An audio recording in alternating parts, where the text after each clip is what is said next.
Oh, insyaallah. Assalamualaikum warahmatullahi wabarakatuh. Waalaikumsalam warahmatullahi wabarakatuh. Selamat jumpa kembali para pendengar setia Radio Sela TV Podcast dimanapun Anda berada. Senang sekali saya Paman Michael dapat menemani Anda dalam program spesial hari ini. Kita semua tahu pilkada semakin dekat dan masa depan Aceh Tengah ada di tangan kita semua. Untuk itu penting bagi kita mengenal lebih dekat sosok-sosok yang akan memimpin daerah tercinta ini. Hari ini kita beruntung karena sudah hadir bersama kita salah satu calon Bupati Aceh Tengah, Bapak Irmansyah. Beliau adalah tokoh yang dikenal luas, baik karena kiprahnya di pemerintahan, di masyarakat, maupun gagasan-gagasannya untuk membangun daerah ini. Dalam dialog ini, kita akan membahas visi, misi, serta program kerja yang beliau tawarkan, sekaligus mendengar langsung pandangannya tentang berbagai isu-isu penting. Untuk para pendengar yang ingin berpartisipasi, silakan kirimkan pertanyaannya Anda melalui media interaksi seperti WhatsApp, SMS dengan nomor 0852 6295 2100. Tanpa berlama-lama, mari kita sambut Bapak Irmansyah. Selamat datang Pak Irmansyah. Selamat datang. Assalamualaikum warahmatullahi wabarakatuh, Pak Michael. Terima kasih telah meluangkan waktunya untuk hadir di acara ini. Bagaimana kabarnya Pak? Alhamdulillah Rabbil Alamin. Abang gimana, sehat? Alhamdulillah. Masya Allah, Masya Allah. Iya. Tapi jadi calon di Aceh Tengah. Iya. Ya sebetulnya sih kalau mau bicara jujur, sebetulnya nggak tertarik sebenarnya. Oh iya? Nggak tertarik sama sekali. Kenapa? Karena pada awalnya kan kita tahu betul bagaimana Aceh Tengah ini memiliki pekerjaan rumah yang begitu banyak. Ya kan? Dan aku kan 1 Februari kemarin baru saja pensiun. Jadi ngapain lagi cari pekerjaan? Ya. Itu poin yang paling mendasar sebetulnya. Tetapi ketika ada generasi muda datang ke rumah, dia mewakili generasi muda yang lain, walaupun mungkin keterwakilannya belum tentu seluruhnya, tapi dia mewakili generasi muda yang ada, generasi muda yang mereka itu perhatian terhadap bagaimana Aceh Tengah ke depannya. Nah, mereka sampaikan bahwa mereka gelisah. Aceh Tengah ke depan bagaimana nih? Bagaimana dengan anak dan cucu kami nantinya? Mereka lebih tahu persis karena hari-hari berada di sini. Dia lihat pekerjaan rumah yang terkait mungkin kebersihannya, sampahnya mungkin ya, kemudian ketersediaan sarana prasarana yang perlu ada di sini, airnya dan sebagainya. Nah, banyak yang diceritakan. Setelah itu baru kemudian aku berpikir nih, wah gimana ya? Karena sesungguhnya tahun lalu sudah ada beberapa, aku nggak sebutin partainya, yang mereka tuh berkeinginan mengusung kita di 2024. Tapi dengan bahasa yang santun, yang sopan, sampaikan oleh kami bahwa aku sedih bilang, mohon maaf aku nggak begitu tertarik ke sana gitu. Nah, kembali ketika generasi muda sudah bercerita seperti itu, kita mulai ini tergerak nih, di mana ya? Tanyalah sama kawan.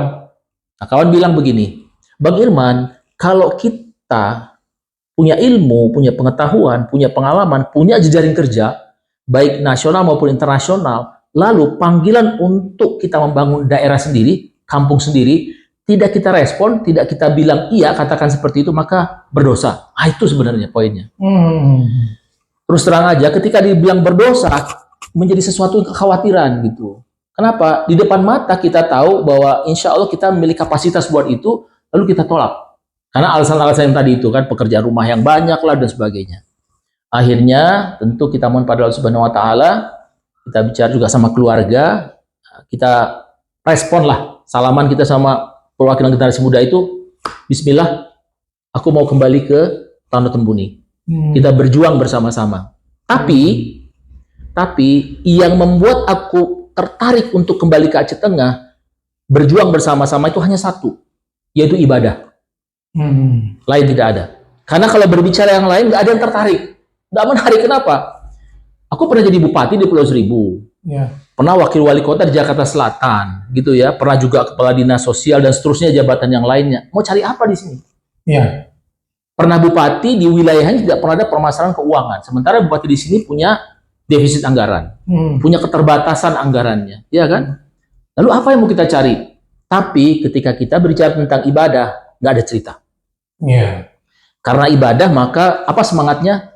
Jihad fisabilillah. Itu dia. Jadi jihad fisabilillah itu yang menjadi penggerak kita sesungguhnya. Dan karena itu, maka pilihannya adalah jalurnya independen atau perseorangan. Tidak ada lain. Kemudian aku bilang juga sama generasi muda, karena kita beribadah tujuannya, maka aku tidak mau dengan cara politik uang. Clear di situ. Nah, kalau memang udah clear di situ, ayo kita mau bilang akhirnya kita bismillah lah. Setelah seperti itu kita ngambil keputusan, karena bukan keputusan ringan. Untuk menjadi seorang bupati itu bukan keputusan ringan. Keputusan yang memiliki konsekuensi dunia, oke lah, mungkin kita tanda kutip dengan kemampuan kita dan sebagainya bisa kita selamat, tapi akhirat belum tentu. Jadi kembali tadi, itu keputusan besar karena berkonsekuensi untuk akhirat. Itulah kenapa niatannya ibadah. Nggak ada lain. Kira-kira gitu. Jadi memang niatnya ibadah itu. Hanya ibadah. Karena kalau kita ibadah dengan jihad fisabilillah, semuanya kita akan curahkan dengan segala kemampuan yang kita punya untuk bangun Aceh Tengah ini menjadi kabupaten yang maju. Itu poin yang paling mendasar. Ya, jadi karena dia udah bismillah untuk ikut bertarung, istilahnya itu. Jadi kira-kira apa visi dan misi utama Anda dalam membangun Aceh Tengah? Dan bagaimana langkah konkret untuk pencapaiannya? Ya, sebetulnya kalau berbicara tentang visi dan misi sudah lengkap. Kita sudah punya visi misi dengan 14 terobosan ya. Banyak dan detail kita siapkan, tinggal pemirsa semua yang menonton bisa melihat di Instagram, gitu kan. Tetapi yang paling mendasar adalah kalau kita punya tagline namanya Tano Gayo Berjamaah. Nah, di Tano Gayo Berjamaah itu di bawahnya ada 3 yang paling penting, yaitu ekonomi, pendidikan, dan kesehatan. 3 hal itu. Nah, kita urai yang sebagai ada 14 terobosan buat ke sana kan, tapi intinya adalah ekonomi yang mesti kita bangun sehingga masyarakat menjadi lebih sejahtera. Pendidikan yang kita bangun supaya masyarakat menjadi masyarakat yang betul-betul memiliki kemampuan, kalau bahasanya intelektualnya, kan kita tahu ada beberapa kecerdasan ya, Pak Michael. 1, kecerdasan intelektual atau intellectual quotient. Yang kedua adalah kecerdasan emosional atau emotional quotient. Yang ketiga kita sebut dengan spiritual quotient, hubungannya dengan Sang Khalik. Yang keempat adalah adversity quotient. Apa tuh adversity? Ketahan malangan. Jadi bagaimana masyarakat kita ini, terutama generasi muda tentu saja di sisi pendidikannya, mereka memiliki ketahan malangan. Apa itu? Tough. Dia punya fighting spirit. Tidak kemudian, kan kita tahu kasusnya. Skripsi, tesis S2, kemudian dia menemui beberapa tantangan bahasanya ya. Kalau bahasa negatifnya kan kendala ya. Mungkin dengan pembimbingnya, dengan semua. Apa yang dia cari? Bunuh diri. Kan pernah dengar juga. Terjadi di Singapura. Terjadi juga di Jakarta atau di Kebonjeruk, dari lantai 4 kos-kosannya terjun dia. Kenapa? Karena tidak memiliki yang disebut dengan adversity quotient. Nah, kita mau seperti tadi. Kesehatan seperti apa? Tentu, bagaimana masyarakat kita sekarang ini sadar betul perlunya ada apa yang kita sebut dengan pola hidup bersih dan sehat. Itu penting sekali. Nah, inilah yang menjadi komponen dasar kalau kita tahu sebagai perhitungan di dalam HDI atau Human Development Index. Indeks pembangunan manusia, hitungnya gitu. Kalau pendidikan kita bagus, kesehatan kita bagus, maka ekonomi akan tumbuh. Ya kan, orang-orang yang menjadi, taruhlah begini, pendidikan kita sekarang kita pada posisi di mana Aceh Tengah nih, kualitas pendidikannya. Aku dengar nggak bagus-bagus amat juga gitu. Nah, ini menjadi perhatian kita. Bagaimana sistem pendidikannya, bagaimana kurikulumnya kita dengan muatan lokal, kurikulum yang mengakomodasi apa yang kita miliki kelebihan Aceh Tengah ini. Jadi kurikulumnya itu termasuk harus ada muatan lokal. Bagaimana kurikulum membuat mereka menjadi memiliki ketahanan seperti tadi, karakter mereka itu penting. Nah, itulah. Jadi ekonomi, pendidikan, dan kesehatan. Intinya adalah itu. Kalau kita urai lagi, ada 14 terobosan, nanti pemirsa bisa lihat di dalam Instagram yang ada di kami. Sudah lengkap di sana semua. Jadi bagaimana kira-kira Anda memprioritaskan pembangunan di sektor ekonomi, pendidikan, dan kesehatan itu? Caranya adalah pertama tentu kita paling tidak sekarang sudah punya data awal, ya kan? Informasi-informasi yang terus kita lengkapi informasinya. Nah, setelah kita dapat data dan informasi yang relatif lengkap dan terus untuk bertambah, maka kita mulai menyusun bagaimana ke depannya untuk kita bisa melangkah dari sekarang sebagai starting point, lalu kemudian mau stepnya apa? Step berikutnya apa? Step berikutnya apa? Secara detail tentu saja akan menarik kalau kita fokus pada bahasan-bahasan itu kan. Kalau secara umum adalah pendidikan, contoh sederhana, bagaimana pendidikan itu membuat masyarakatnya itu mereka terlibat di dalamnya. Itu yang aku sebut dengan pendidikan yang berbasis komunitas. Apa itu? Pendidikan yang berbasis komunitas itu adalah di sana ada, kita sebut saja dengan pemerintah sebagai pemiliknya atau yayasan kalau swasta. Yang kedua adalah surau gurunya atau tenaga kependidikannya. Yang ketiga adalah wali murid. Jadi ketiga-tiganya ini harus merupakan satu komunitas. Apa maksudnya? Semua yang dilakukan bersama-sama ini tentu harus difahami. Contohnya begini, program yang diberikan di sekolah itu orang tuanya mesti tahu.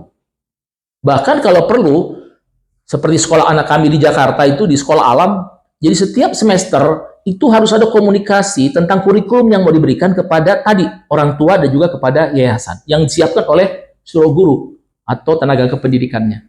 Dengan begitu, maka di sekolah diberikan A, di rumah pun dia tahu apa yang mesti dilakukan. Tentu harus sejalan.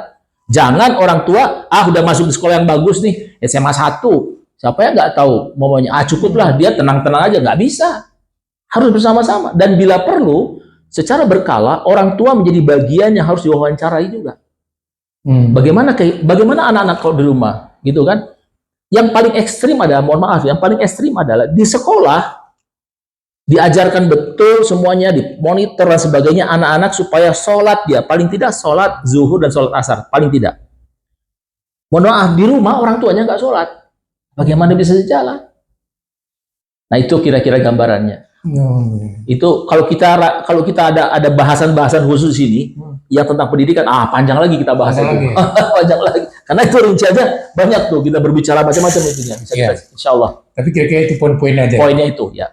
Terus kira-kira ini ke pengelolaan pemerintahan. Kira-kira apa rencana Anda untuk meningkatkan transparansi dan akuntabilitas dalam pemerintahan? Ya, kan begini.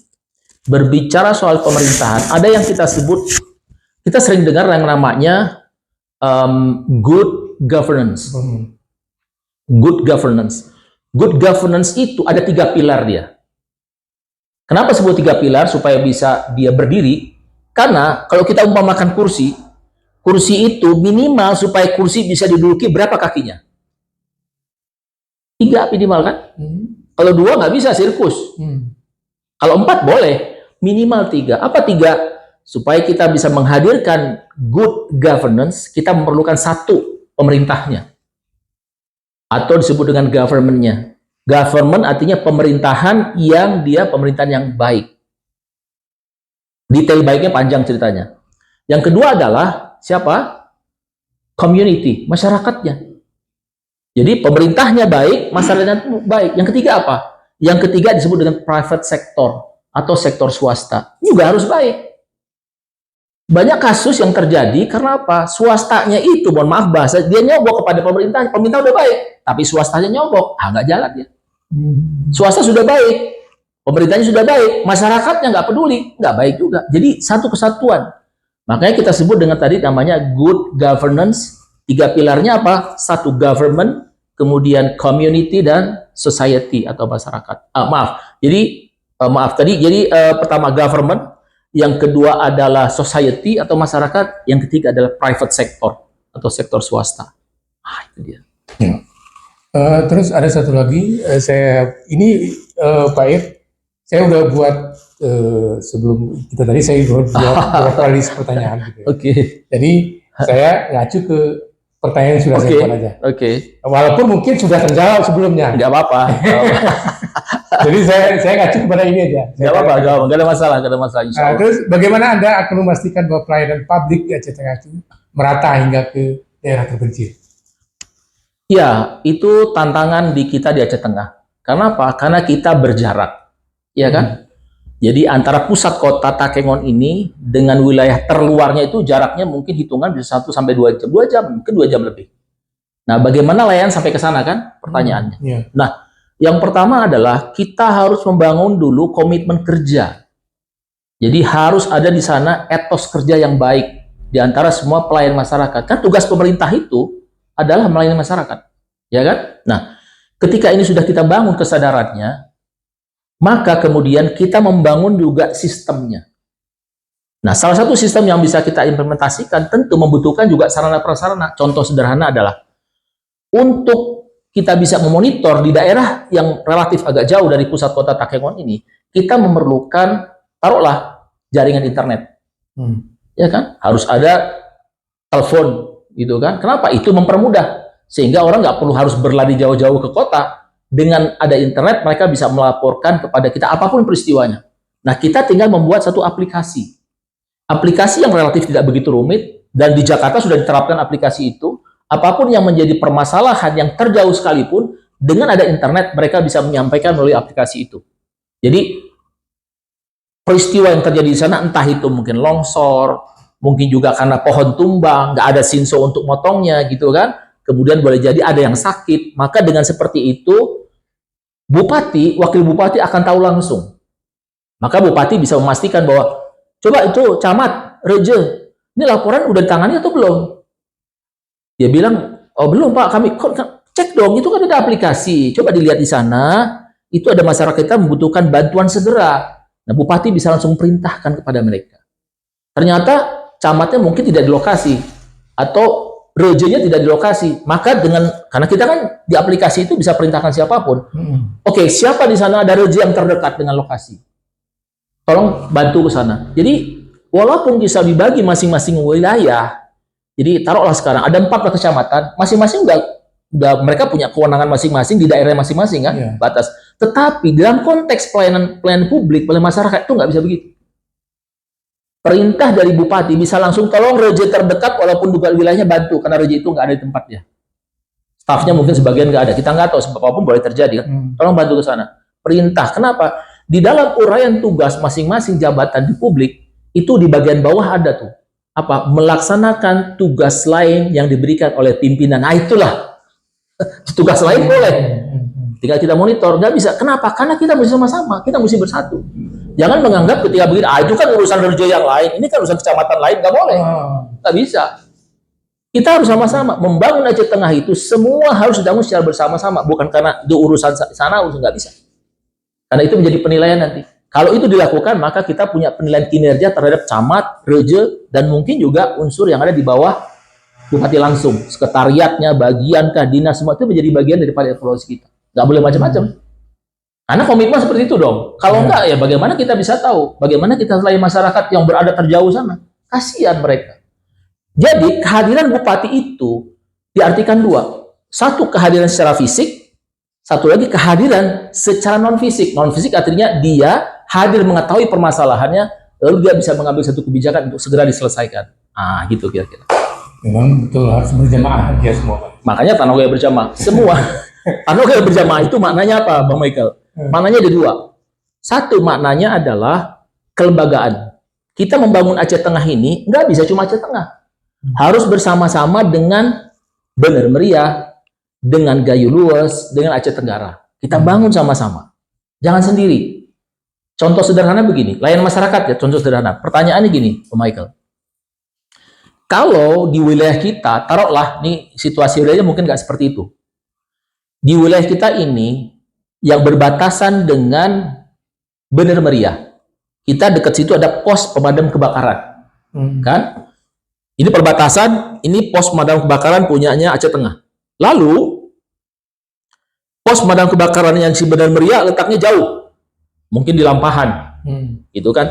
Terjadi di perbatasan itu lewat bagian daripada di Bener Meriah terjadi kebakaran.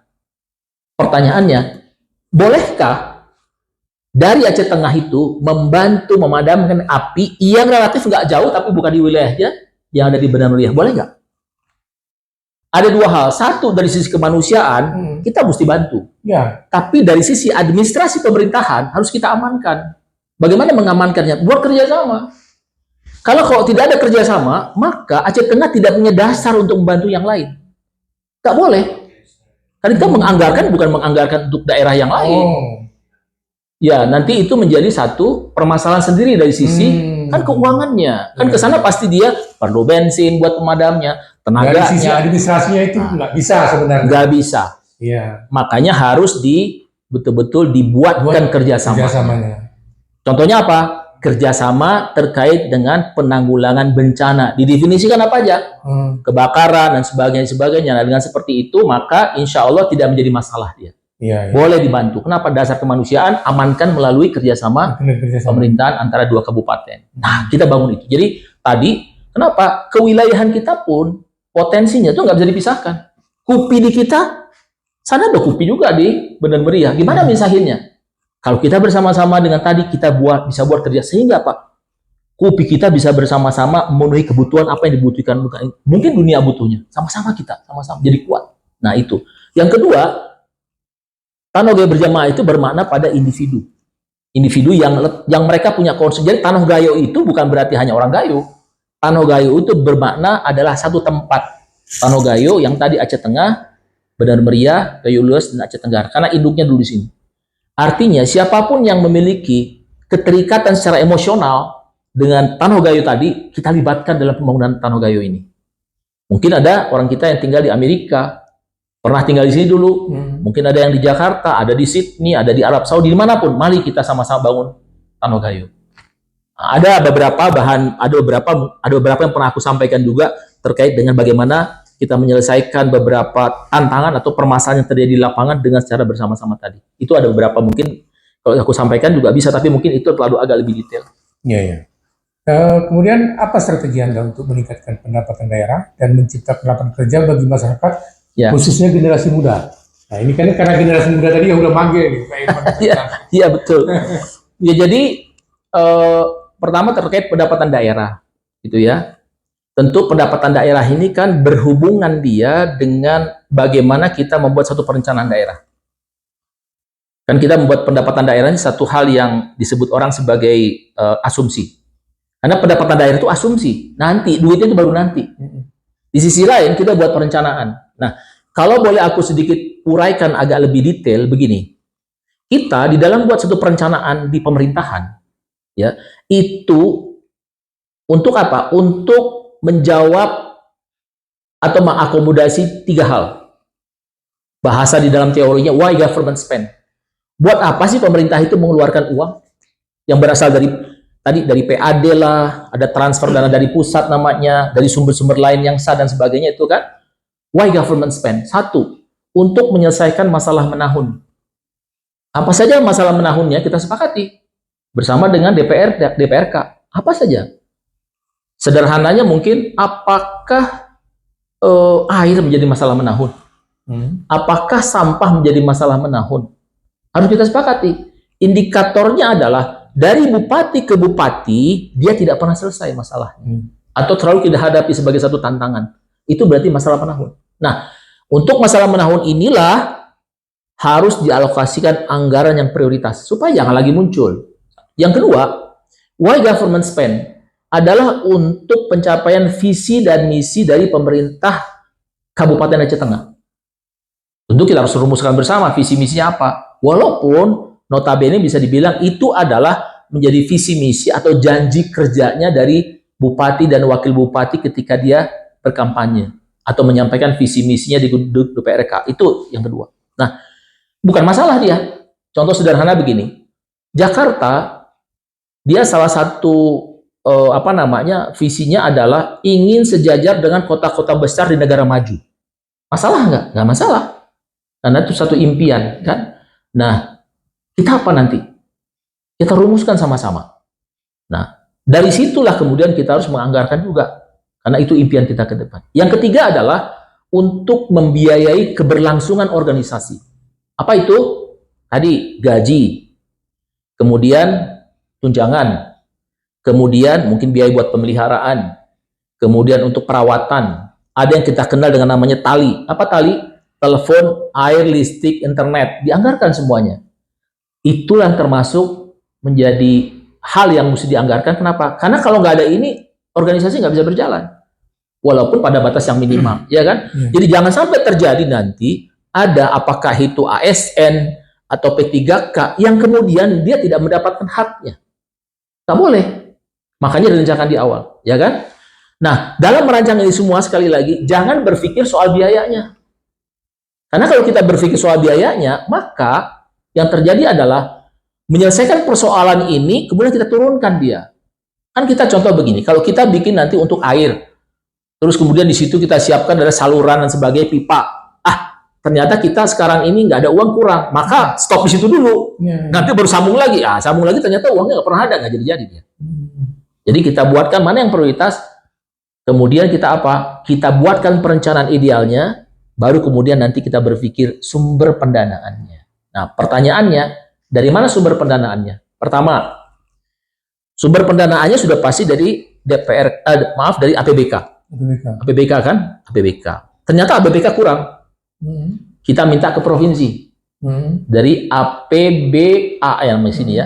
Jadi dari Provinsi Aceh itu kita minta. Tentu kita mesti jelaskan, ini prioritasnya begini, itu kan itu sesuatu yang memang kita mesti jelaskan. Itu bagian dari bagaimana kita bisa convince atau bahasanya apa ya? Kita mempengaruhi ya ke sana, menjelaskan gini penting Aceh Tengah buat rakyat.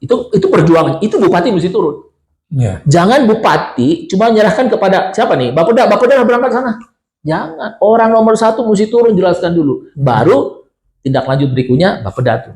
Gitu. Jadi jangan menyerahkan ke bawahan. Bupati memang harus mengerti. Nah, gitu kan? Kemudian ternyata setelah kita lihat dari provinsi masih kurang. Kemana? Kita cari ke pusat. Makanya tadi dibilang kita harus punya jejaring kerja di pusat. Kalau kita nggak kenal orang pusat, bagaimana kita tahu? Kenal dalam pengertian, kita tahu kemana kita mesti datang dan orang itu paham yang kita maksudkan. Dan dia memang orang yang tepat. Aku karena 36 tahun lebih masa kerja di Jakarta, dan pangkat aku sudah 4E, jadi mentok banget kalau di PNS kan. Insya Allah kita banyak kenal di sana. Karena cukup lama di sana, boleh dibilang dirjen di Kemendagri itu hampir semuanya adik kelas kita. Adik kelas kita juga ada yang di deputi menteri ya di Kementerian Investasi. Yang lain banyak. Dan banyak kenalan-kenalan kita juga ketika kita bertugas kan, itu bisa kita minta sama mereka. Itu ya, temui mereka. Kementerian PU contohnya, kita punya prioritas nih untuk begini-begini, mohon dukungan dari pusat. Nah itu kita siapkan juga, kita buatkan proposalnya sesuai dengan mungkin standarisasi perencanaan untuk ajukan ke pusat, kita paparkan kepada pusat, datang ke Bappenas, datang ke kementerian, paparkan, Aceh Tengah penting, begitu kita jelaskan lah, ini kan penghasil kopi dunia, kita menghasilkan devisa dan sebagainya, tolong dibantu nih, kita perlu gini, insya Allah, dengan cara seperti itu, orang akan tergerak. Kalau kita nggak pernah paparkan, nggak pernah komunikasi dengan pemerintah pusat, bagaimana mereka mau bantu? Dia nggak tahu, dianggapnya nggak ada masalah. Berikutnya adalah ternyata dari pemerintah pusat masih kurang. Cari internasional. Insya Allah kita punya jaring internasional untuk bisa mensupport antara lain dari IDB. Apa IDB? Islamic Development Bank. Bank Pembangunan Islam. Dia punya dana yang ratusan triliun di sini, tapi dana itu nggak banyak terpakai. Kenapa? Karena dia turunnya itu harus untuk satu sistem yang syariah, katakan begitu. Mungkin ada program-program internasional juga ada yang lain, nggak cuma IDB. Ada mungkin program entah dari JICA, Jepangnya, macam-macam kita cari nanti. Itu di Jakarta informasinya cukup banyak. Nah kan, yang berikutnya apa? Ternyata masih kurang. Kita minta atau kita ajukan melalui CSR, Corporate Social Responsibility. Aku kenal dengan ketuanya yang nasional. Nah, kita minta sama mereka, kamu punya program ini kita sebutkan satu, proposalnya buat ini. Mempunyai bagaimana peningkatan kapasitas kompetensi generasi muda dalam hal apa, gitu kan. Ini ternyata butuh untuk pembangunan irigasi di desa ini, gitu, karena kebutuhannya mendesak dan sebagainya, APBD kurang, kita sebutin apa tempatnya, semua. Nanti jadi shopping list ya. Ketika jadi shopping list, maka nanti masing-masing mereka bilang, oh, kata yang perusahaan ini bilang, aku bantu ini deh, aku mau yang ini deh, aku mau yang ini, katanya gitu. Kenapa? Karena CSR itu adalah kewajiban dari perusahaan-perusahaan, apalagi yang multinational company, perusahaan-perusahaan yang sudah listed di dalam stock exchange, bursa saham, mereka harus mengalokasikan 2%-nya buat CSR. Tapi bukan dibagi-bagi, kita mesti cari, kita mesti minta. Jakarta banyak pembangunannya disupport oleh CSR. Contoh sederhana, Jakarta punya namanya RPetra, Ruang Publik Terpadu Ramah Anak. Itu taman-taman tempat interaksi warga. Bagus. Itu biayanya nggak kurang tuh. Bukan ratusan, maksudnya bukan sekedar ratusan juta, tapi udah eman. Dibangun tamannya, tapi nanti depan pintu masuk ini ditulis, namanya di sini dari CSR-nya Tanoto Foundation. Di sini CSR-nya dari Gudang Garam. Sana CSR-nya dari Jarum, CSR-nya dari BCA, macam-macam. Tapi Pak sedikit saya potong. CSR itu apakah tidak diberikan kepada daerah di mana perusahaan itu berada? Enggak dong. Enggak. Ya itu kan tergantung bagaimana kita bisa menjelaskan kan. Gitu. Memang corporate social responsibility kan disebutkan social responsibility, tanggung jawab sosial. Tanggung jawab sosial kan di mana yang ada permasalahan sosial atau apa yang dibutuhkan.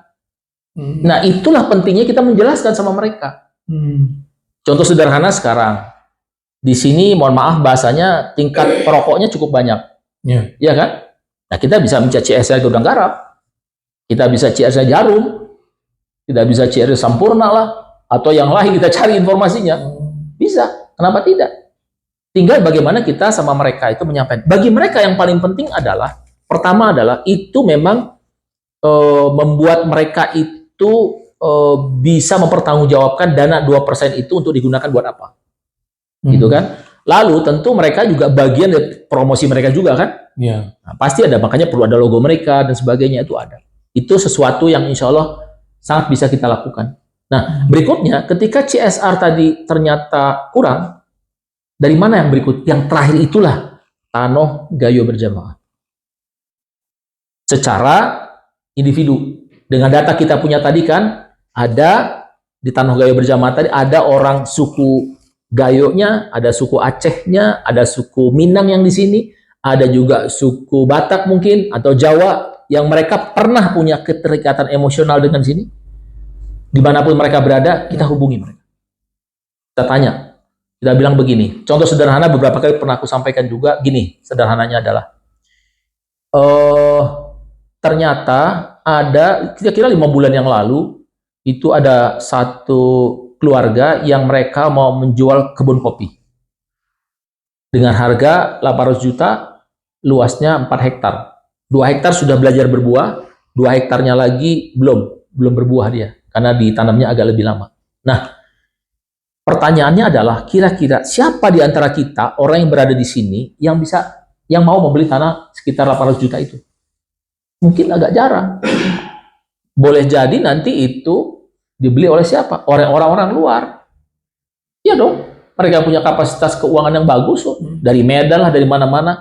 Kalau itu pemerintah tidak turun, maka yang terjadi adalah seperti halnya yang terjadi di Puncak Bogor, Jawa Barat sana. Tanah yang seluas banyak itu sebagian besarnya bukan lagi milik mereka, tapi milik orang-orang dari kota. Jadi mereka sebagai penonton aja. Kita mau Aceh Tengahin nanti, oh itu dulu kebun kopi saya tuh. Cuma dulu tapi sekarang udah bukan lagi. Itu sebabnya perlu pemerintah turun, gitu kan. Untuk apa? Menghubungi semua.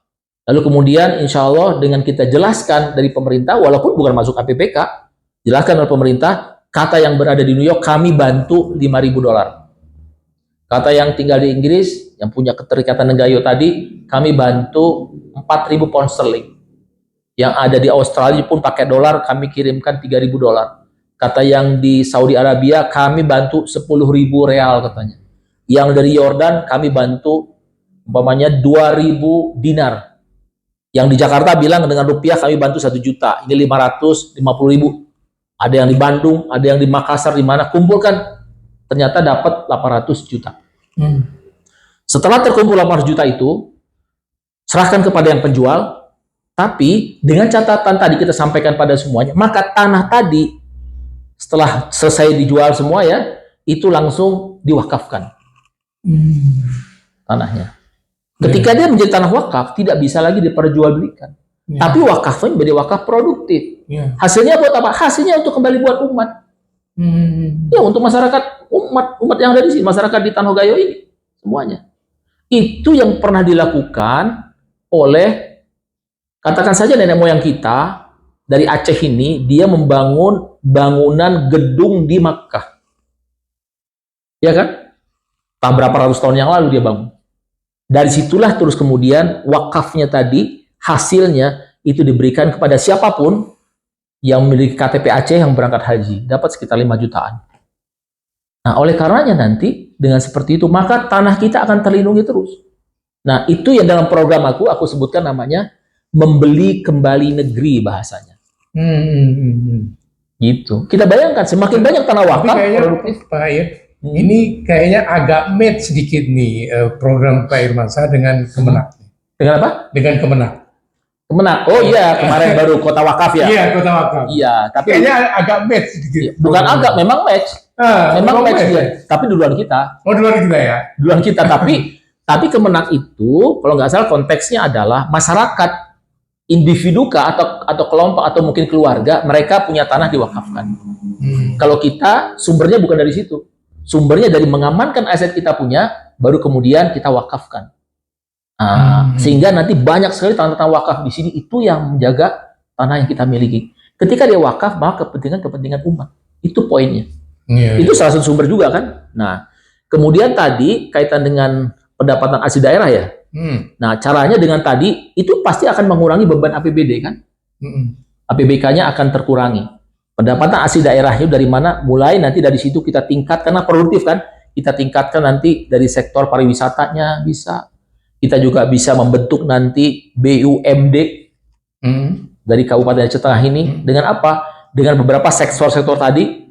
Kemudian kita bisa mungkin minta, insya Allah kita coba komunikasi dengan pemerintah pusat. Lahan kita yang masih ribuan hektar itu oleh pemerintah pusat, kasih ke daerah, di HPL-kan ke Pemda, lalu Pemda buatkan mungkin 2.000 hektar untuk kebun kopi sesuai dengan tanahnya memang cocok. Lalu mungkin berapa ribu hektar lagi untuk perkebunan lode umpamanya, atau untuk yang gantang dan sebagainya, buatkan BUMD-nya. Dengan seperti itu, hasil itu akan masuk ke APBK-nya sebagai pendapatan asli daerah. Yang berikutnya adalah manfaatnya, dengan kita buka lahan tadi, maka akan menyerap tenaga kerja yang lebih banyak. Yang berikutnya apa lagi? Tidak sekedar kebun kopi, tapi kebun kopi juga ada aspek namanya edutourism. Jadi ada aspek pendidikannya, ada aspek juga tourism atau pariwisatanya. Nah, itu akan melengkapi, kita punya UGP di sini kan, Universitas Gajah Putih, itu punya program studi kopi. Ada program studinya, tapi di mana kebunnya? Harusnya dia punya kebun sendiri, kebun pemerintah lah gitu. Di sana tempat orang bisa belajar gitu dan sebagainya. Nah, mereka-mereka yang sudah terlibat selama ini, aku tahu seperti Bang Zaini, ya kan, di kampus kopi, itu sangat bisa menjadi bersinergi, gitu kan. Lalu dengan siapapun, mungkin ada yang mereka pernah belajar pelatihan di Brazil, di mana, sama-sama kita bangun. Itulah yang nanti menjadi sumber pendapatan kita, sehingga apa? Terpenuhi yang kita rencanakan tadi untuk bisa dilaksanakan dengan baik. Nah, tadi generasi muda apa ya poinnya, generasi muda ya? Salah satunya lapangan kerja untuk generasi muda. Ya, itu generasi muda, lapangan pekerjaannya mereka. Itu bisa lapangan pekerjaan. Dan generasi muda juga ada poin yang sangat menarik sebenarnya. Salah satu untuk generasi muda ini, kalau kita sudah tahu datanya, berapa banyak sih mereka yang taruhlah yang menjadi perawat, kemudian jadi bidang yang lainnya, itu nanti kita bisa libatkan. Yang perawat sebagai contoh, mungkin nanti kita bisa mulai buat di sini training-training yang mendapatkan sertifikasi internasional. Apa itu? Macam-macam keperawatan. Untuk apa? Dia kerjanya nanti di luar negeri. Jepang sangat membutuhkan tuh. Sangat membutuhkan. Tapi kita buat di sini pelatihannya. Kan banyak tenaga kita di sini, dilatih mereka sehingga dapat sertifikasi internasional. Dia siap untuk bekerja di Jepang. Jepang itu perawat itu 1 bulan gajinya tahu berapa Bang Michael? 70 juta. 70 juta per bulan. Coba. Kenapa tenaga-tenaga yang memang langsung manusia terlibat di luar negeri sangat dihargai. Nah, itu bisa menghasilkan devisa kan?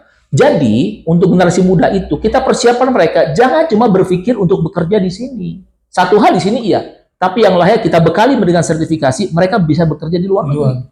Kita cari jejaring kita. Iya. Nah, ini mungkin semangat kan jadinya? Iya, semangat. Artinya begini, ini mungkin belum terpikir sama yang lain. Ya, makanya itulah bagaimana seorang bupati harus berpikirnya terobosan-terobosan, ya kan? Dia harus berpikirnya biasa, atau begini bahasanya, thinking out of the box. Jangan berpikir ini doang, kita berpikirnya mesti berpikir global. Kita punya potensi buat Aceh Tengah ini luar biasa. Tapi kalau kita paham, tapi kalau enggak ya dibiarkan aja. Gitu kira-kira. Lalu selanjutnya Pak Ir, bagaimana Anda mendukung pembangunan usaha mikro, kecil dan menengah UMKM di Aceh Tengah? Ya, UMKM ini sebetulnya adalah usaha-usaha yang menopang ekonomi kita sebenarnya. Kalau perusahaan-perusahaan besar ketika dia ada problem keuangan dan sebagainya, bahkan krisis, mereka langsung terdampak. Tapi UMKM itu dia bertahan dia. Di Indonesia dulu bertahan terhadap terjadi krisis 98 itu karena ada UMKM tadi. Pelaku-pelaku mikro tadi, dia bertahan terus. Kan tetap orang mesti makan, mesti apa ini. Makanya harus dibina dengan baik. Jadi pembinaan terhadap UMKM itu tentu kita pelajari dulu apa yang selama ini mereka butuhkan tapi belum disiapkan. Jadi nggak serta-merta aku cuma bilang UMKM nggak bisa. Nanti salah sasaran kan. Kita pelajari dulu, tapi intinya adalah UMKM itu harus mendapat perhatian yang selayaknya. Ya kan? Antara lain apa? Permodalan. Nah, beberapa UMKM yang mereka belum memiliki kelompok koperasi, mungkin insya Allah nanti setelah kita lihat kondisi di lapangannya, kondisi persisnya, kita bentukkan koperasinya. Koperasi syariah tentu saja kan. Mungkin UMKM yang di pasar, di pedagang di pasar impres. Kami pernah ke sana bersama dengan Bang Azza, kami sama-sama kita lihat ke sana berinteraksi, ternyata di situ nggak ada koperasinya. Kenapa nggak kita buatkan koperasi pedagang di sana? Apa tujuannya? Satu, untuk pembinaan, ya kan? Yang kedua tentu untuk meningkatkan kualitas mereka sendiri karena ada pembinaan itu. Yang berikutnya adalah bisa menjadi tempat turunnya modal dari IDB yang aku bilang tadi. Islamic Development Bank bisa support ke situ. Kenapa? Sistem yang kita bangun adalah syariah. Jadi jangan modalnya itu pinjam dari yang, mohon maaf bahasanya, yang riba. Jangan. Atau lebih parah lagi, jangan dari rentenir. Berbahaya itu. Nah, tentu kembali itulah peran pemerintah. Dia bagaimana memberi ruang itu sehingga UMKM-nya itu betul-betul bisa tumbuh, tapi dengan dana-dana yang tadi, yang tidak beresiko kepada mereka dalam pengertian dengan bunga dan sebagainya. Nah, itu yang kita akan bangun insya Allah. Dan satu lagi ini kita kembali ke infrastruktur dan lingkungan. Ya. Apa rencana Anda untuk memperbaiki infrastruktur di Aceh Tengah seperti jalan, jembatan, dan fasilitas umum? Ya, kita tahu bagaimana kondisi real yang ada sekarang kan. Tentu kita harus melihat pada bagaimana kita membuat master plan itu. Jadi master plan itu kan ada master plan yang sifatnya infrastruktur, ya kan? Ada master plan yang sifatnya kaitan dengan bagaimana pengembangan sumber manusianya, macam-macam. Kita berbicara infrastruktur kan? Nah, tentu infrastruktur ini harus ada aturan terkait dengan tata ruangnya di dalam master plan itu. Kita nanti akan tahu bahwa bagaimana kita membuat atau bagaimana kita kalau tadi kembali, kalau itu menjadi salah satu program prioritasnya ya, tadi ya aku bilang masalah menahun tadi kan. Kalau itu menyangkut banjir, walaupun sebetulnya agak ironi ya, masa di tengah, masa di atas gunung, di ketinggian sekian DPL gitu kan, orang bilang apa DPL? Bukan DPL ya, apa namanya?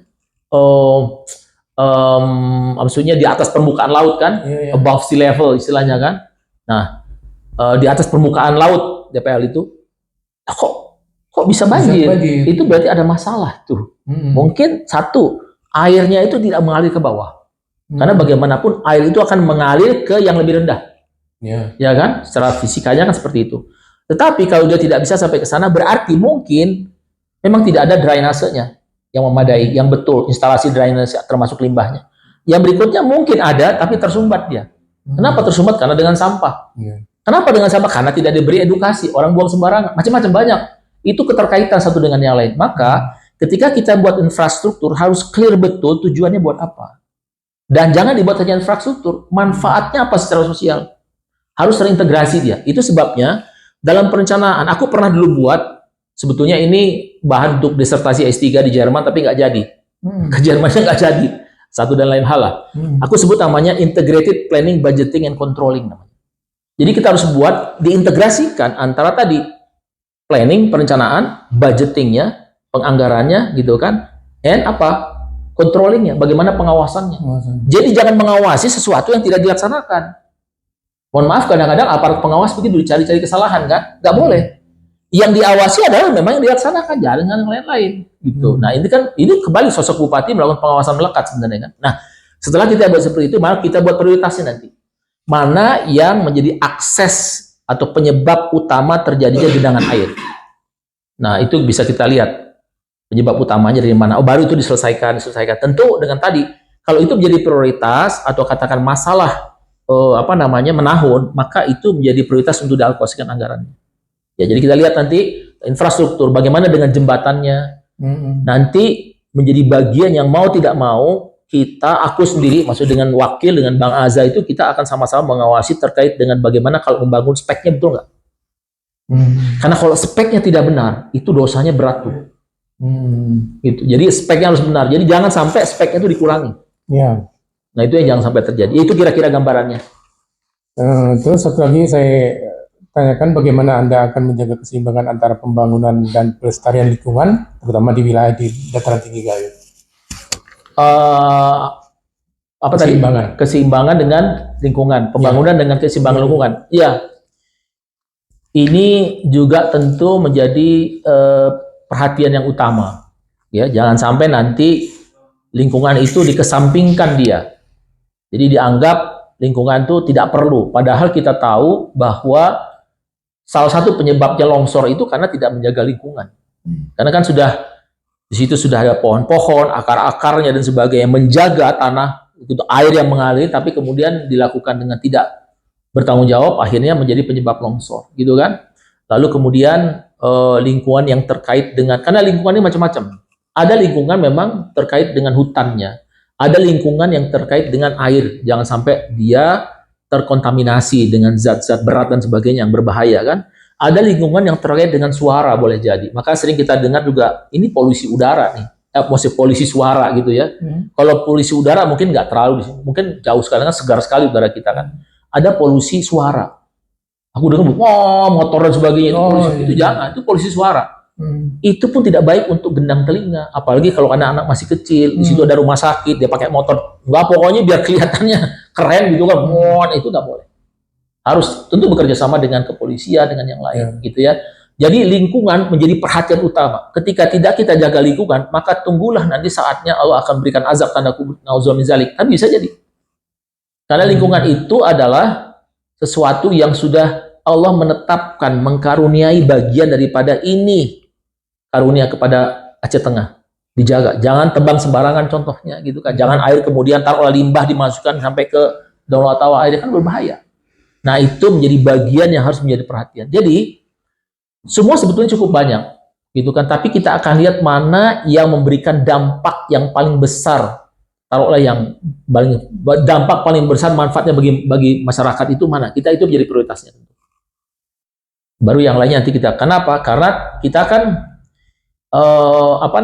kemampuan anggaran kita ini itu yang menjadi salah satu yang kita membuat pertimbangannya sehingga membuat skala prioritas. Ya, kalau kita punya uang semua sih nggak ada masalah, udah semuanya dibangun sekalian. Tapi kan kita masa kerjanya kan bupati 5 tahun, jadi jangan selesaikan 1 tahun.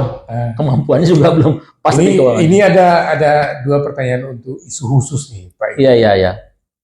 Satu, Aceh Tengah dikenal sebagai salah satu penghasil kopi terbaik. Apa strategi Anda untuk mempromosikan dan meningkatkan daya saing kopi Gayo di pasar internasional?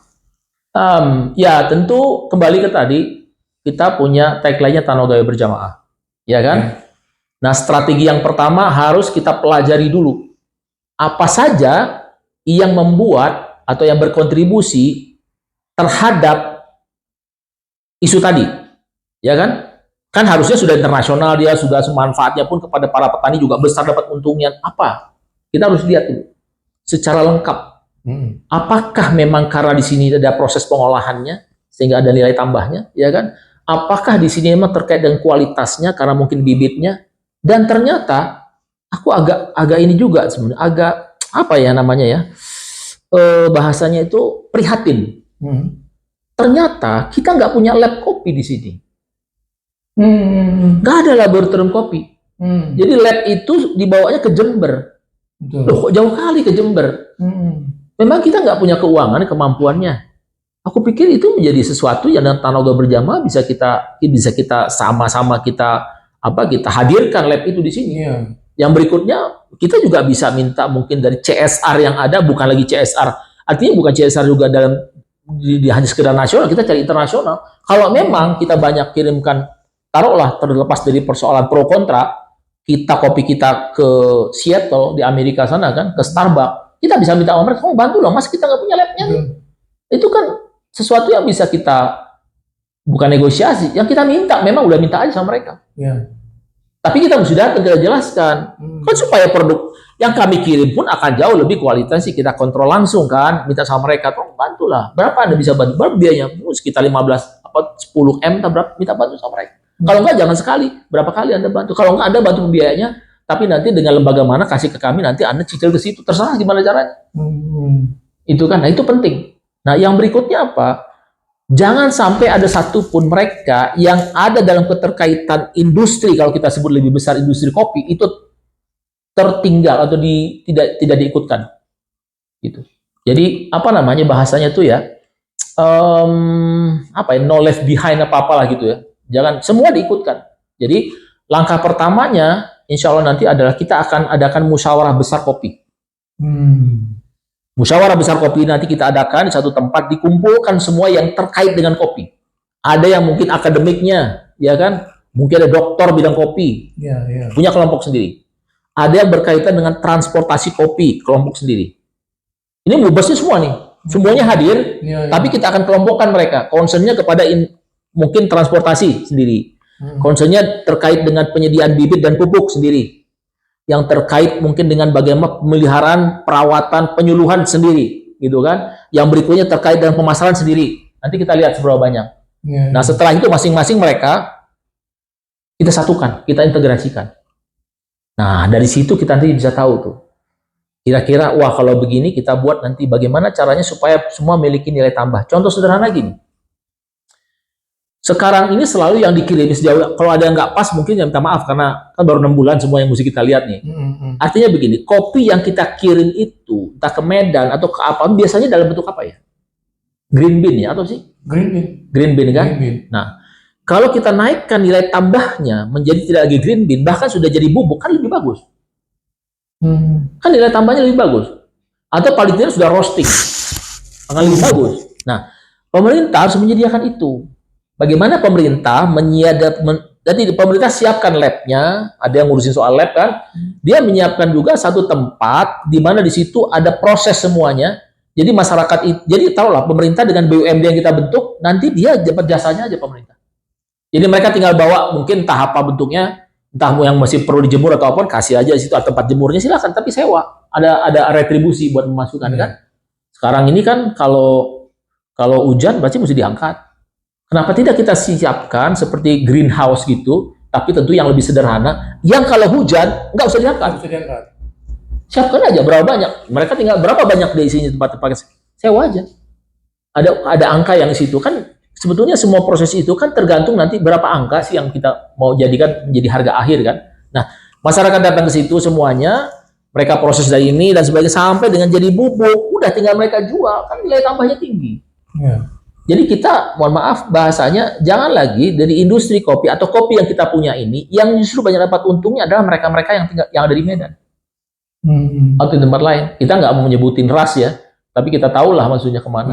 Nah, sehingga petani itu meningkat dia kesejahteraannya. Kenapa? Karena tadi dia sudah proses itu sudah mendapat dan value editnya sampai dengan ke bubuk. Nah, belum lagi kalau nanti daunnya kopi bisa menjadi teh kopi namanya kan, bisa juga mungkin kulitnya bisa menjadi macam-macam tuh. Jadi sehingga kopi betul-betul dari A sampai Z-nya itu memberikan kemanfaatan bagi masyarakat di Aceh Tengah. Nah, yang lainnya adalah aku terpikir nanti insya Allah dengan Tano Gayo Berjamaah kita bisa mencari lahan di sekitaran Jakarta, mungkin di pinggir atau di mana gitu, yang luasannya cukup. Ya mungkin juga nanti kita coba kemungkinannya untuk komunikasi dengan Bali, gitu kan. Untuk apa? Untuk kita buat di situ House of Coffee Tano Gayo bawahnya. Kebayang nggak? House of Coffee Tano Gayo. Di situ bukan kafe saja, tapi bagaimana proses kopi dari mulai hulunya artinya kebunnya kan pasti nggak ada, tapi dari mulai hulu prosesnya sampai dengan dia menjadi bubuk dan bisa dinikmati. Nah, proses ini itu bisa menjadi tujuan wisata baru.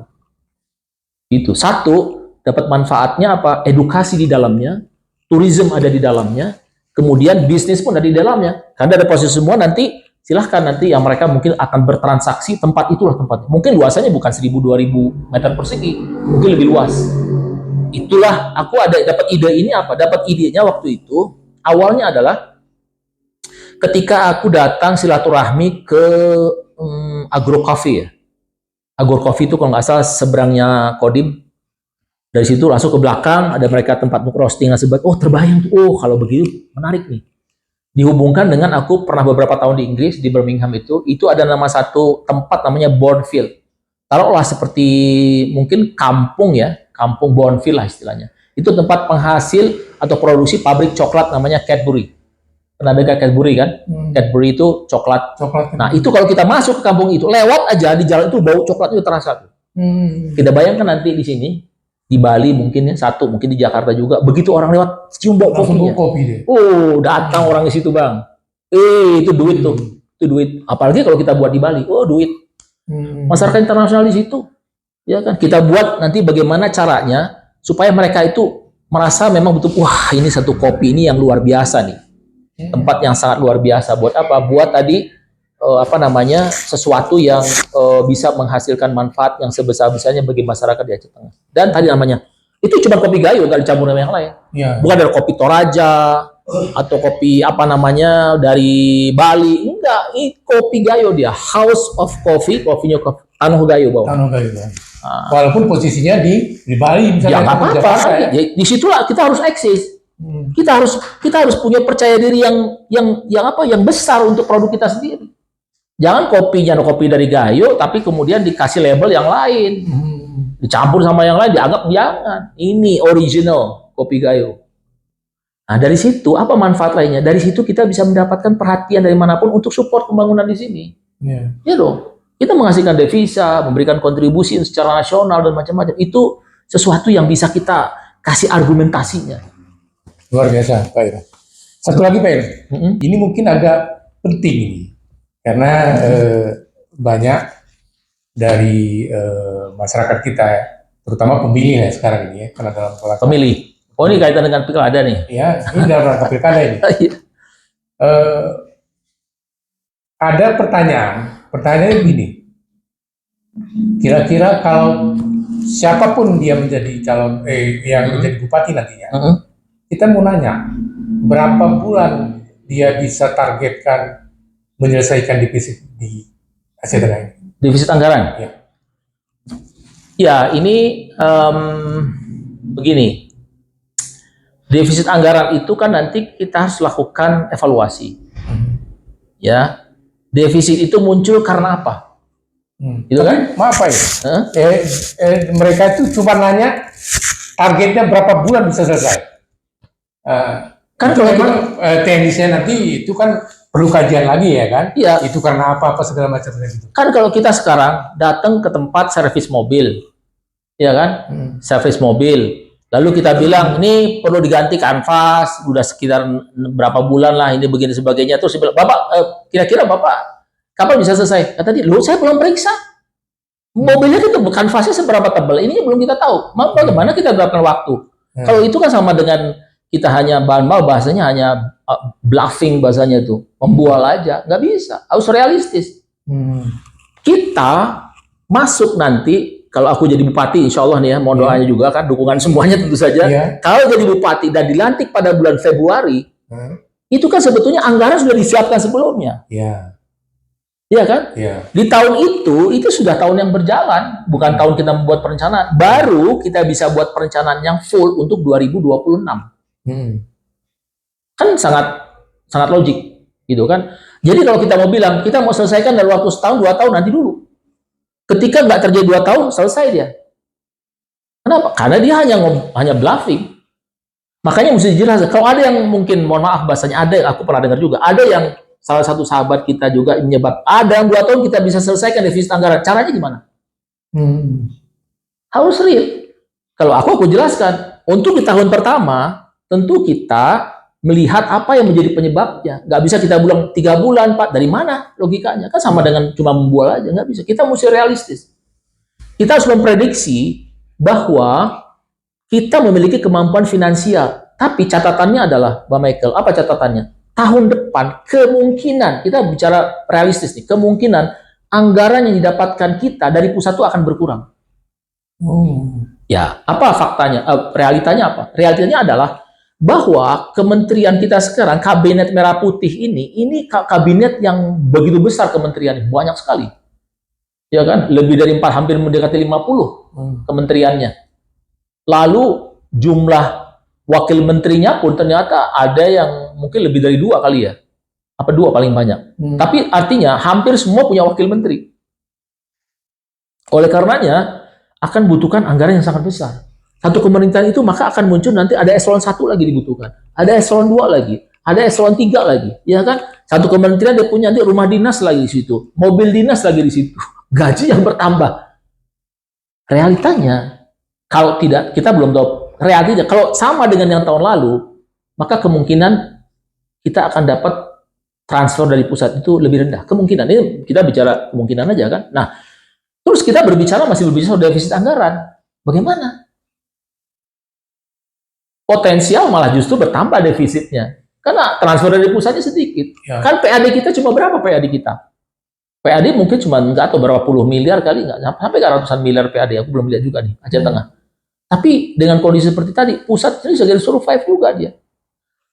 Secara global, kita lagi berhadapan dengan krisis ekonomi global. Ya kan? Jerman sekarang udah kesulitan dia. Kenapa? Karena ternyata dia terdampak langsung dari perang antara Ukraina dengan Rusia. Gas dan sebagainya kan. Mereka sekarang menghadapi krisis yang besar di Jerman. Kalau coba lihat informasi-informasi di YouTube di mana-mana. Belum lagi yang lain. Semua berkrisis. Amerika sekarang juga lagi krisis. Kenapa krisisnya? Karena dolar Amerika itu sekarang sudah banyak ditinggalkan oleh yang lain. Ada mata uang BRICS lagi yang baru sekarang ini. Bahkan Rusia nggak dalam transaksi tidak lagi menggunakan dolar. Ngapain dia pakai dolar? Cina pun nggak mau lagi pakai dolar. Ketika dolar ditinggalkan, maka itu bisa terjadi krisis di Amerika. Nah, mungkin kalau kita jelaskan karena aspek moneter terlalu detail ya, pusing juga nanti yang lain. Tapi intinya adalah dengan realita itu, maka tantangan kita di tahun depan, kalau kita berbicara defisit anggaran, maka hati-hati, ya kan? Nah, apa saja yang kemungkinan defisit? Defisit itu kan karena kita membuat perencanaan di awal semuanya, gitu kan? Ternyata kemampuan keuangan kita nggak mampu buat itu. Nah, kita lihat dulu, apakah memang perlu ada efisiensi di situ? Tentu efisiensi juga kontribusi nggak terlalu besar kan? Kenapa? Karena masa gaji mau diefisiensikan nggak bisa, tunjangan juga nggak bisa. Kalau yang terjadi sekarang mungkin tunjangan sebagian katanya tahun lalu sampai dengan sekarang belum dapat, itu karena memang tidak kemampuan nggak ada. Lalu apa potensi lain yang bisa untuk kita tadi? Kan gini, ketika kita merencanakan seperti aku ceritakan tadi, kita minta dari provinsi, dari pusat, gitu kan, kemudian dari sumber-sumber bantuan internasional mungkin ada, kemudian juga dari CSR dan sebagainya, itu mengurangi beban sebenarnya. Mengurangi beban, sehingga perencanaan kita ini sudah terselesaikan. Jadi nggak terbebani dengan anggaran hanya dari APBK. Kalau bupati hanya mengandalkan APBK, pembangunan, selesai. Nggak ada uangnya. Cuma sedikit pun dari mana. Jadi harus kreatif dia.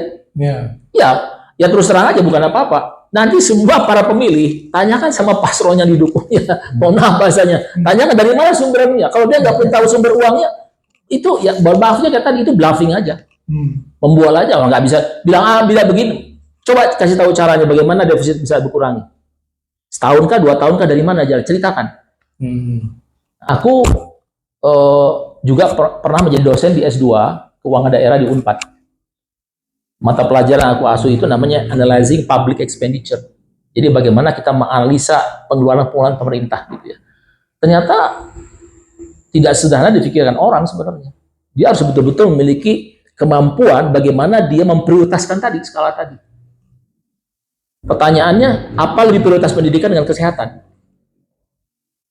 Kita nggak bisa jawab, karena sering berhubungan. Dia memiliki eksternalitas yang tinggi kan? Dua-duanya harus bersama-sama, tapi skalanya seperti apa? Kita lihat, di-assess dulu. Pendidikan ternyata ini yang perlu tantangan, yang perlu. Kesehatan ini tantangannya. Seperti tadi, kesehatan bagaimana kalau sekarang ternyata pelayanan itu terbebani banyak, gitu kan? Maka kita berpikir, dengan data kesehatan yang ada, terutama kaitan dengan mungkin penyakit dan sebagainya, mungkin kita mulai berpikir untuk kita buatkan rumah sakit tipe C, letaknya agak jauh, yang bisa menampung. Jadi yang dari Linge, mungkin dari Serule, atau mungkin nggak usah datang kemari, buat aja rumah sakit tipe C di sana, sehingga mereka cukup ke situ.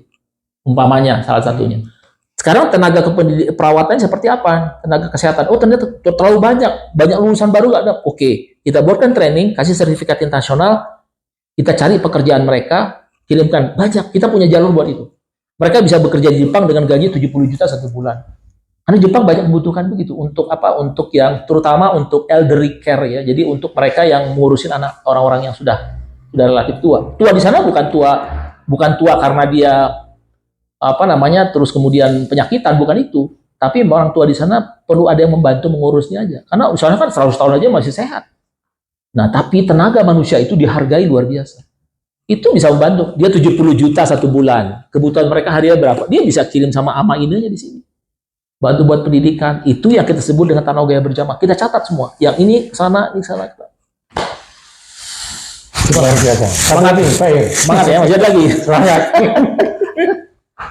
Apa yang membedakan Anda? Ini agak jenak sedikit.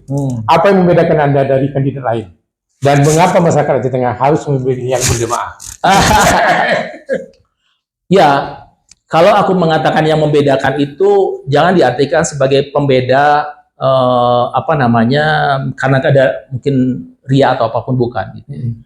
Tetapi yang jelas ada, silahkan semuanya melihat mana yang menurut semuanya pemeriksa, semua masyarakat di Aceh Tengah ini yang memiliki program yang jelas, visi misinya jelas, programnya jelas, dan kita sudah bisa kami bersama Bang Azza, kami bisa menjelaskan itu.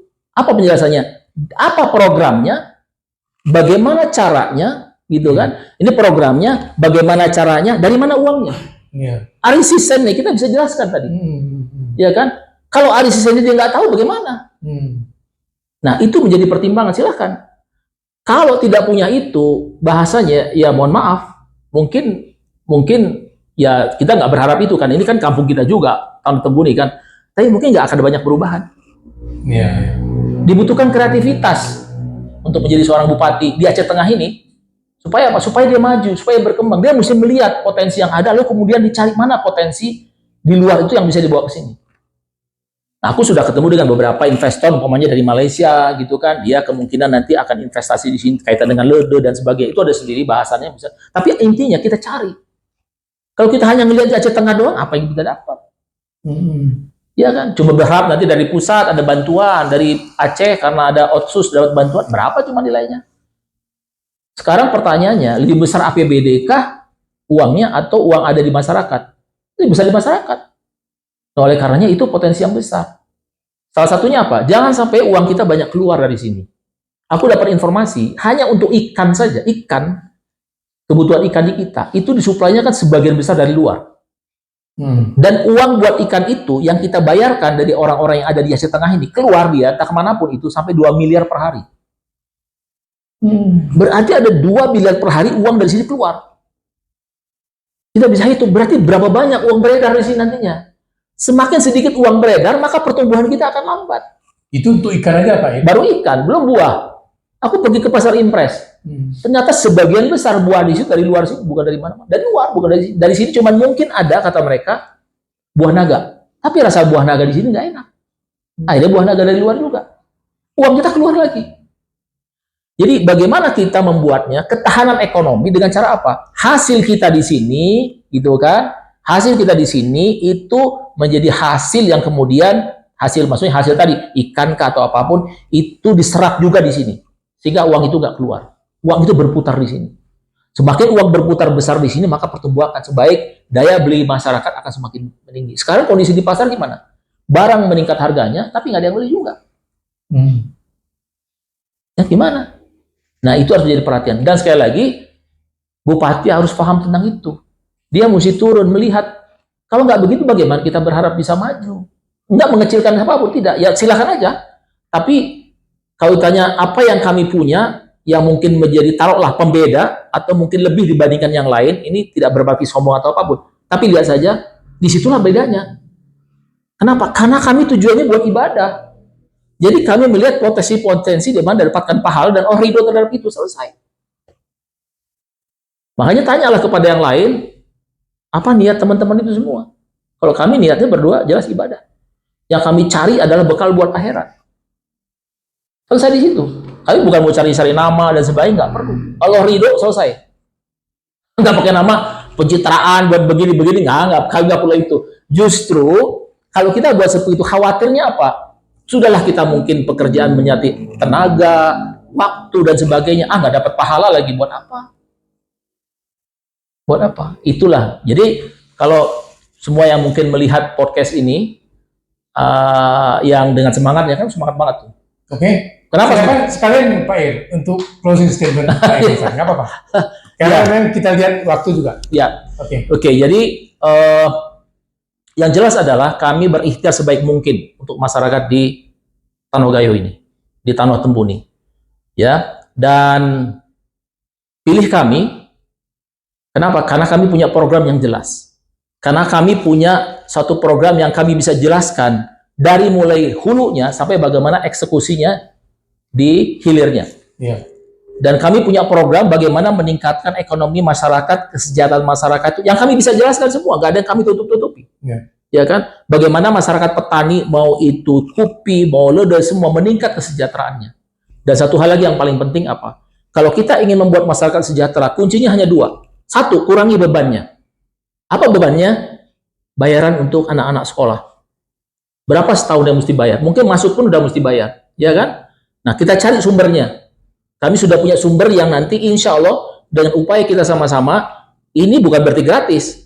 Bahasa gratis itu kan kalau buat sekolah, bagaimana gratis? Dia tidak perlu bayar karena sudah dibayari oleh pemerintah atau dari sumber lain. Nah, kalau dibilang gratis sekolahnya, nanti guru-gurunya dibayar dari mana? Gitu ya. Tapi sederhananya orang bilang gratis lah kira-kira gitu. Walaupun faktanya bukan gratis, tapi dibayari dari sumber yang lain. Kalau itu bisa tertangani, masyarakat akan meningkat kesejahteraannya. Yang kedua adalah tingkatkan pendapatannya. Kuncinya dua, kurangi bebannya, tingkati kesejahteraannya. Kurangi beban ini macam-macam skemanya. Ada yang dikurangi dengan tadi, contohnya nanti sekolahnya dibayari gitu kan, diberikan bantuan-bantuan sosial, dan memang bantuan sosial dengan data yang betul kan, itu akan sangat membantu. Sumber-sumber dari pusat pun ada bantuan sosial, kita arahkan kepada mereka-mereka yang berhak menerimanya. Nah, dengan begitu masyarakat akan mulai meningkat insya Allah kesejahteraannya. Tapi yang gak pentingnya apa? Bahwa masyarakat semua harus kita bangun adab dan akhlaknya. Gak bisa enggak. Itu adab akhlak itu penting sekali. Apalagi ini Serambi Mekah, kita banyak, taruhlah kita mengklaim bahwa kita semuanya pakai syariah. Kita bangun sama-sama. Nabi kan bilang bahwa tugasku hanya menyempurnakan akhlak. Innama bu'itsu liutammima makarimal akhlak. Akhlak sangat penting, nggak bisa nggak. Hormat dengan orang tua saya dengan yang semua. Katakan sekarang, bahasanya mungkin sebagian bilang orang tua saya dengan anaknya. Apa betul? Kalau kita lihat faktanya mungkin belum tentu. Contohnya apa sederhana? Orang tuanya ketika anaknya sedang tidur, ini sholat subuh, waktunya udah mepet, dibangunkan nggak? Kalau nggak dibangunkan sama tidak sayang sebenarnya. Itu hal yang paling sederhana. Jadi kembali semuanya. Tapi gak bermaksud apapun, tapi pilih kami paslon nomor 2 Irman Sa'aza, karena kami punya program yang jelas, dan insya Allah dengan Tanogayo berjamaah kita semua bisa menyelesaikan pekerjaan rumah kita yang banyak tadi satu persatu tentu saja, mungkin ada yang paralel, tapi intinya adalah semangatnya. Mari kita jadikan upaya kita semua ini bagian daripada jihad kita bersama-sama. Aku pikir itu. Terima kasih banyak sudah menyiapkan podcast seperti ini yang luar biasa, Pak Michael. Terima kasih. Bila nanti pada saatnya kita mau bahas yang lebih detail, apapun itu silahkan dengan senang hati tentu saja, karena kita bisa sharing kan. Dan lebih banyak yang tahu, maka akan lebih banyak juga tercerahkan. If you, apa pernah aku bilang? If you want to change, educate the people. Kalau kita mau ada satu perubahan, maka edukasi masyarakat. Ini bagian daripada edukasi. Terima kasih sekali lagi, Tabi semuanya. Terima kasih banyak. Billahi taufiq wal hidayah. Assalamualaikum warahmatullahi wabarakatuh. Waalaikumsalam. Terima kasih para pemirsa Salah TV Podcast.